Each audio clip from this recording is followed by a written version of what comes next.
दिनांक 3/2/2021 में मुझे मनोनीत किए गए हैं, क्योंकि मैं गोंडवाना गणतंत्र पार्टी का सीनियर कार्यकर्ता रहा।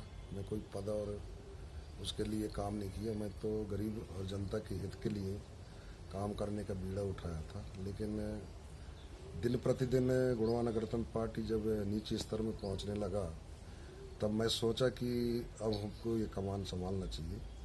और आज हमारे राष्ट्रीय अध्यक्ष आदरणीय तुलेश्वर मरकाम जी, राष्ट्रीय महासचिव श्याम सिंह मरकाम जी, बलवीर तोमर जी, तमाम जो है ना हमारे पदाधिकारी सर्वसम्मति से मुझे प्रदेश अध्यक्ष का पदभार मिला है।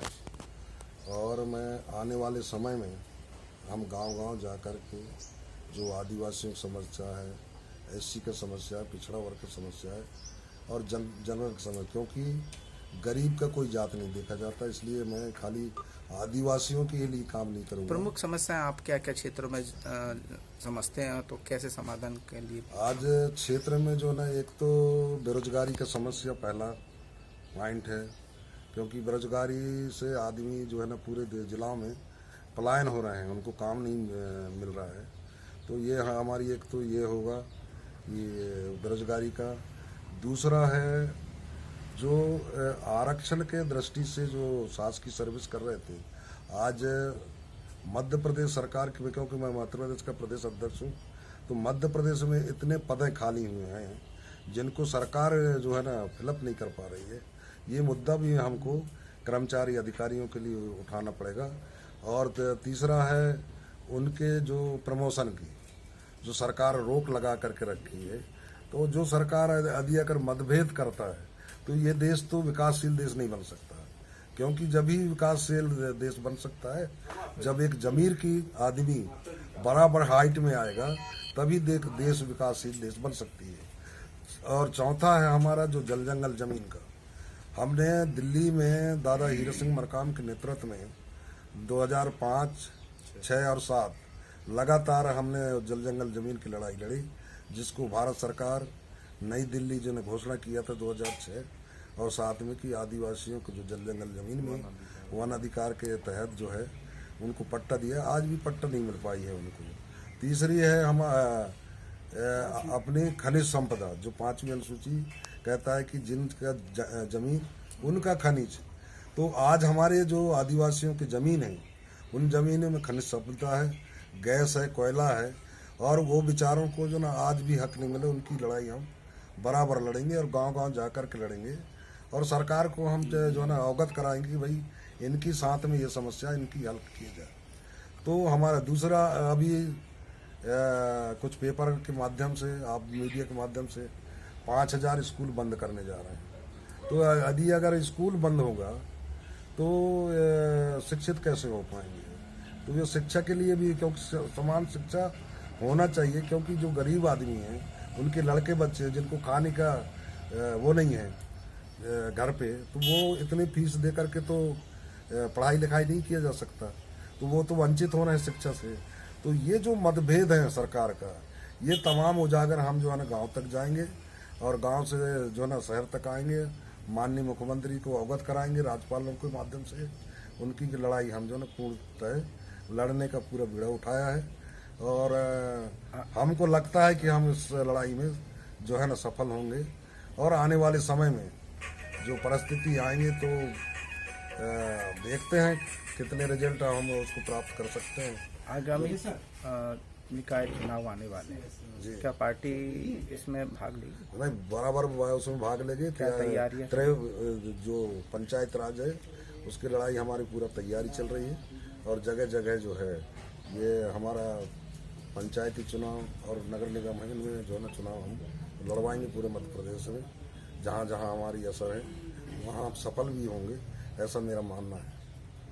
साथ ही जो है आज़ादी के आज तक जितने भी हमारे जो वर्ग से सांसद और विधायक बने हैं, इनको मुझे लगता है कि ये प्रतिनिधित्व का मतलब ही नहीं समझ पाए हैं, क्योंकि इनको जो आज आरक्षण दिया गया है या प्रतिनिधि चुनने का मौका मिल रहा है, तो ये जो है ना मेरे को लगता है कि ये प्रतिनिधित्व का मतलब नहीं समझा है, क्योंकि ये जो वर्ग है कमजोर वर्ग, देश के अंदर सबसे आर्थिक स्थिति में अधिक पिछड़ा है, एजुकेशन पिछड़ा है, तो वो आदिवासी है। और उनकी प्रतिनिधित्व न करके हमारे सांसद विधायक जो है ना गैर लोगों को प्रतिनिधित्व करा है, इसलिए वो समाज वहीं के वहीं है।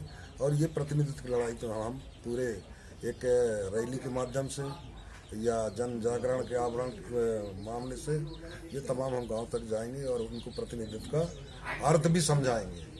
आदिवासियों के संगठन टोटल कितने हैं?